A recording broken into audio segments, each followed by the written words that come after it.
মধ্যবঙ্গ নিউজের যে কোনো খবরের দ্রুত আপডেট পেতে ইউটিউবে সাবস্ক্রাইব করুন ইমার্জেন্সি টিভি লাইভ এবং সাবস্ক্রাইবের পর অবশ্যই বেল বাটনে একটি ক্লিক করুন। ইটভাটায় মাদক তৈরির সময় হাতে নাতে ধরা পড়ল লালগোলার 3 বাসিন্দা, সঙ্গে আটক এক কারবারি। বাজেয়াপ্ত হয় 690 গ্রাম heroin, 400 millilitre codeine, 5 KG sodium কার্বনের 3 বোতল অ্যাসিটাইল ক্লোরাইড।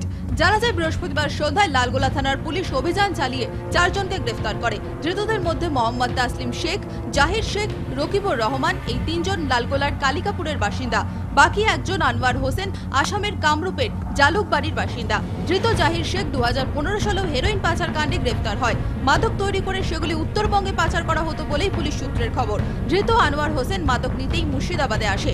শুক্রবার বহরমপুরে সাংবাদিক বৈঠক করে জেলা পুলিশ সুপার শ্রী মুকেশ জানান, ধৃতদের 12 দিনের পুলিশ হেফাজতের আবেদন চেয়ে বহরমপুরে এনডিপিএস কোর্টে তোলা হবে। তদন্ত জারি রয়েছে। লালগোলা থানা কালকে রেড করে 4 জনকে ধরেছে। তাদের নাম হচ্ছে Mohammad Taslim Sheikh son of Amirul Haque, Zahir Sheikh son of Kasimuddin Sheikh, Rakibur Rahman son of late Lutfar Rahman. এই 3 জনের বাড়ি হচ্ছে কালিকাপুর লালগোলা থানা। একটা 4 নম্বর যে আছে ওর নাম হচ্ছে Anwar Hossain son of late Taher Ali, এর বাড়ি হচ্ছে জালুকবাড়ি, ডিস্ট্রিক্ট কামরূপ, আসাম।